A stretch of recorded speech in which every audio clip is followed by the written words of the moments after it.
My name is Joseph Matthews, and for 28 years, I'd been the family disappointment. At least, that's what my parents made sure I knew every single day. Joseph, when are you going to get a real job? My mother Linda asked across the dinner table. You're almost 30, playing with computers in your apartment. Mom, I've explained this, I said, setting down my fork. I'm building a software company. We develop cybersecurity solutions for small businesses. My father, Robert, laughed. That condescending chuckle I'd heard my entire life. Cybersecurity. Listen to yourself. Be real. When will you actually succeed? Your brother Derek has a real career. Derek works at your accounting firm, Dad, I replied. You handed him that job. Because he's responsible, Linda interjected. He's not chasing pipe dreams. Derek smirked from across the table. Joe, maybe it's time to face reality. Not everyone's meant to be an entrepreneur. My company landed 3 major clients last month, I said quietly. We're profitable. Profitable, Robert scoffed. What's that, a few $1,000s? Derek made partner last year, at 26. Because you made him partner, Dad. He earned it, Linda snapped. Unlike you, wasting your MIT education on startups that'll fail within a year. MIT was wasted on you, Robert added. We paid all that money for you to become a real professional. Doctor, lawyer, something respectable. I got a full scholarship, Dad, I reminded him. You didn't pay a cent. Semantics, he dismissed. Point is, you're 30 soon with nothing to show for it. Enough, Linda interjected.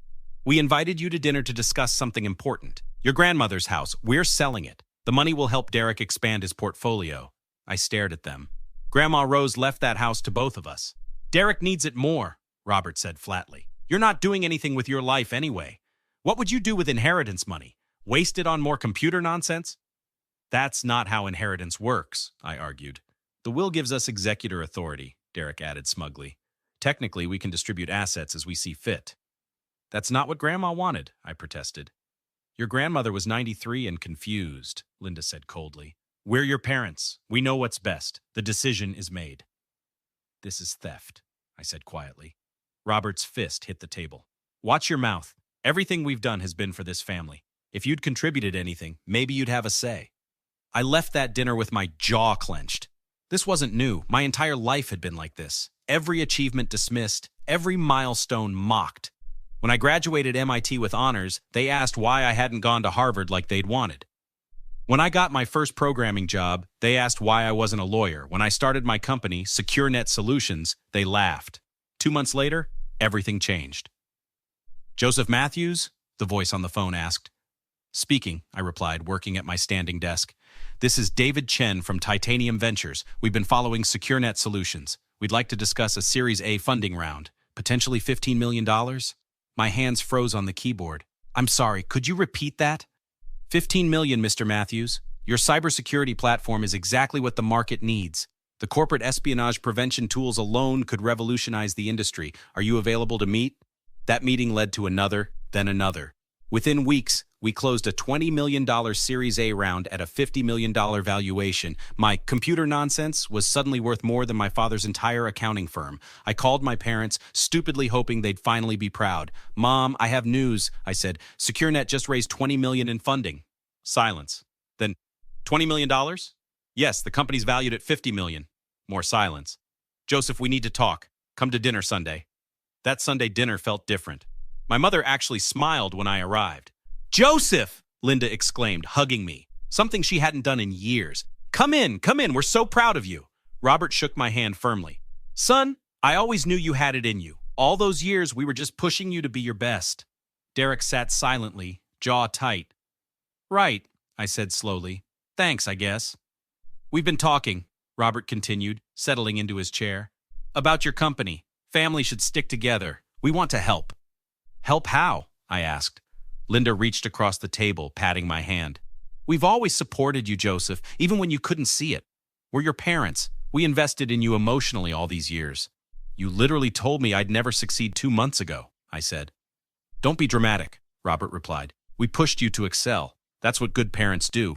The point is, we're family. We should formalize our stake in SecureNet. I blinked. Your stake? We raised you, supported you, gave you everything, Linda said.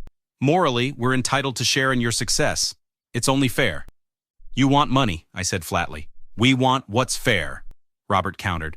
30% seems reasonable. Maybe 40, considering everything. I laughed. genuinely laughed. 30% of my company that you mocked for 3 years? Absolutely not. Joseph, be reasonable, Linda pressed. We sacrificed for you. Private schools, college applications, everything. I went to public school and got a full scholarship, I reminded her. Still, we're your parents, she insisted. We deserve recognition. Derek finally spoke. Joe, be reasonable. Family takes care of family. Like how you took care of me with Grandma's house? I shot back. The atmosphere shifted. Robert's face hardened. That's different. That was business. And this isn't? I asked. This is family obligation, Linda said coldly. You owe us, Joseph. We made you who you are. You made me? I felt anger rising. You told me I'd fail every single day. You compared me to Derek constantly. You mocked my education, my career, my choices. You made me nothing. I made myself despite you. Robert stood abruptly. We'll be in touch, Joseph. Don't make this difficult. We can do this the easy way or the hard way. Is that a threat? I asked. It's a promise, Derek added quietly. 3 days later, my lawyer called. Joseph, it's Marcus Webb, he said. We have a problem. I just received legal documents from your parents' attorney. What kind of documents? They're claiming they own 40% of SecureNet Solutions, Marcus explained. They've filed paperwork stating they provided initial capital investment of $50,000 in 2022, which entitled them to 40% equity per a founding agreement. My stomach dropped. That's completely false. I bootstrapped everything. They never gave me a dime. They have documents, Joseph. An operating agreement with your signature, bank transfer records, email correspondence discussing the investment. It looks official. Marcus, I never signed anything. I never received money from them. Then we have a serious problem, Marcus said grimly. These documents look legitimate. If they are and you've raised $20 million, they're entitled to $20 million worth of equity. They're forged, I said. They have to be. Can you prove that? I thought hard. I kept everything. Every bank statement, every email, every document from when I started the company. Give me 24 hours. That night, I went through 3 years of records. Bank statements showing my savings, funding everything. Emails to my parents about the business, all met with mockery, never mentioning investment. My original operating agreement listing me as sole founder. Credit card statements showing equipment purchases from my cards. Then I called my best friend from MIT. Rachel, I need a favor, I said. You're a forensic accountant now, right? Rachel Morrison sighed. Joseph, it's midnight. This better be good. My parents are trying to steal my company. I'm listening. I explained everything. Rachel was silent for a long moment. Send me everything, she finally said. Documents they filed, your records, everything. If those documents are forged, I'll prove it. Thank you. Joe, your parents really mocked you for 3 years, then tried to steal your success? Every single day? Then let's bury them. Rachel worked for 48 hours straight. When she called back, her voice was electric with fury. Joseph, it's worse than we thought, she said. Those documents aren't just forged, they're stupid forgeries. Explain, I demanded. The bank transfer they claim shows $50,000. It's photoshopped. The routing numbers don't match any real bank. The date stamps use a font that didn't exist in 2022. The email headers are fake. I traced them back to your brother Derek's computer, and the signature on the operating agreement, it's scanned from your college enrollment forms. You're certain? I'm testifying in court certain, Rachel confirmed. They committed fraud, Joseph. Serious fraud. This isn't civil. This is criminal. I called Marcus immediately. We have them, I told him. Complete evidence of forgery. Good, Marcus replied.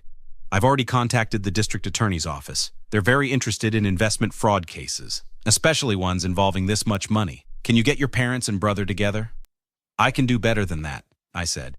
My father demanded a meeting at his office tomorrow to discuss terms. He wants to negotiate how much of my company they'll take. Perfect, Marcus said. Don't tell them we know. Act confused, concerned. I'll have Detective Sarah Kim there with me. We'll record everything. The next day, I walked into my father's conference room. Robert sat at the head of the table, Derek beside him, Linda across. Their lawyer, a snake named Gregory Walsh, smirked confidently. Joseph, Robert began. Glad you came to your senses. I'm here to understand, I said carefully. You claim you invested $50,000 in 2022? That's right, Gregory interjected. We have all the documentation. Everything's legally binding. Can I see it again? I asked. Linda slid papers across the table. There, bank transfer, operating agreement, our email exchanges discussing the investment. I pretended to study them. This email from August 2022? Mom, you wrote, we're excited to invest in SecureNet's future? Yes, Linda confirmed. We believed in you even then. That's interesting, I said slowly. Because in August 2022, you told me, and I quote, "Stop wasting your life on fantasy. Get a real job before you're 40 and homeless." Robert's eyes narrowed. "Your memory is faulty." "Is it?" I asked. "Because I recorded that conversation. Would you like to hear it?" The room temperature dropped 10 degrees. "Joseph, don't be dramatic," Derek said nervously. "We're trying to help you understand." "Understand what?" I interrupted. "How you forged documents. How you photoshopped bank transfers. How you stole my signature from college forms." Gregory stood abruptly. "Those are serious accusations. That requires serious evidence," I agreed. The conference room door opened. Marcus Webb entered, followed by a woman in a detective's badge. "This is my attorney, Marcus Webb, and Detective Sarah Kim. They'd like to discuss your forged documents." Linda's face went white. "Forged? How dare you?" "Mrs. Matthews," Detective Kim interrupted calmly, "we have forensic analysis of every document you submitted. The bank transfer uses routing numbers from a bank that closed in 2019. The email headers trace back to Derek Matthews' IP address. The signature is scanned from Joseph's MIT enrollment form. Would you like me to continue?" Robert shot to his feet. "This is absurd. Joseph, we're your parents. After everything we've done, everything you've done?" I stood now, too. "You mocked me, dismissed me, stole my inheritance, then tried to steal my company. What exactly did you do besides lie?" "We raised you!" Linda shrieked. "You deserve prosecution," Marcus cut in. "Investment fraud, forgery, attempted theft, conspiracy. We're talking federal charges, folks." Derek's hands shook.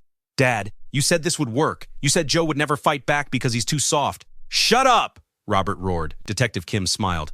"Actually, please continue, Derek. You're being very helpful. Please tell me more about what your father said." Derek's face crumbled.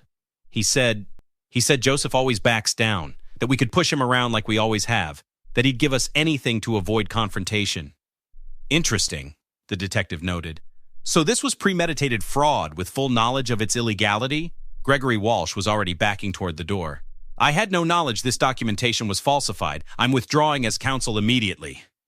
"Coward," Robert spat. "Smart man," Marcus corrected. "He's avoiding conspiracy charges." "Mr. Matthews," Detective Kim said, pulling out handcuffs. "You, your wife, and your son Derek are under arrest for fraud, forgery, and conspiracy to commit theft. You have the right to remain silent." The trial took 8 months. Rachel's forensic analysis was devastating. Every document torn apart, every lie exposed. The prosecution added charges: elder fraud for manipulating Grandma Rose's will, embezzlement from Robert's own firm, apparently Derek had been stealing too, and conspiracy. The prosecution's closing argument was brutal.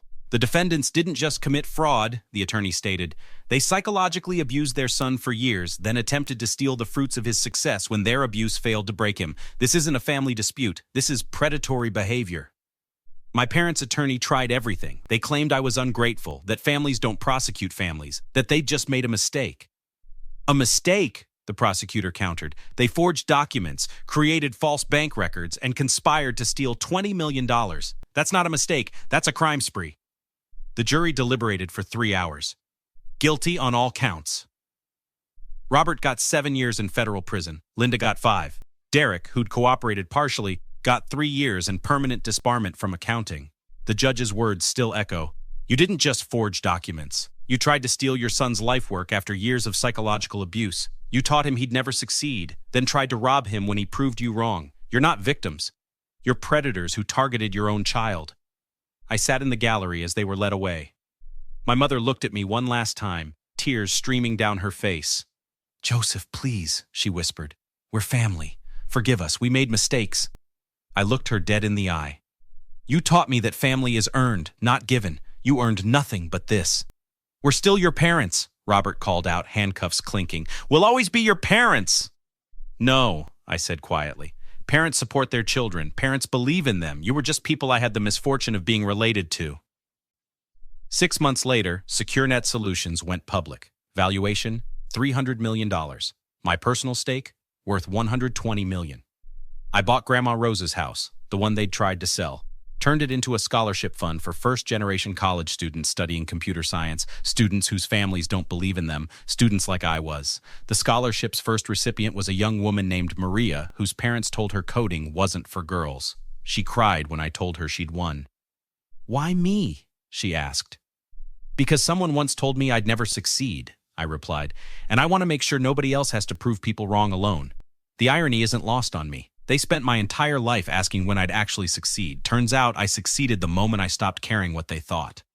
Every morning I walk past Derek's old office, now empty, past the conference room where they tried to rob me, past the life they said I'd never have. And every morning I remember, success isn't about proving people wrong, it's about proving yourself right. My parents taught me one valuable lesson, though they never intended to. The people who doubt you the loudest are often the ones who fear your success the most. When I stopped seeking their approval and started building my vision, everything changed. They're eligible for parole in a few years. Their lawyer keeps sending reconciliation requests, letters about family, forgiveness, second chances. Linda writes that she's learned her lesson. Robert claims he's a changed man. Derek begs for another chance to be my brother. I send them all back unopened. Some betrayals don't deserve forgiveness. Some people don't deserve second chances. And some victories are sweetest when they're entirely your own. The scholarship fund now supports 50 students annually. Each one gets a letter from me on their first day. Someone once told me I'd fail. Don't let anyone tell you your dreams aren't real. Prove them wrong by succeeding anyway. Have you ever had family members who dismissed your dreams only to try and take credit when you succeeded despite them? What would you have done in my situation? Like and subscribe for more stories about people who refused to be victims and fought back the right way.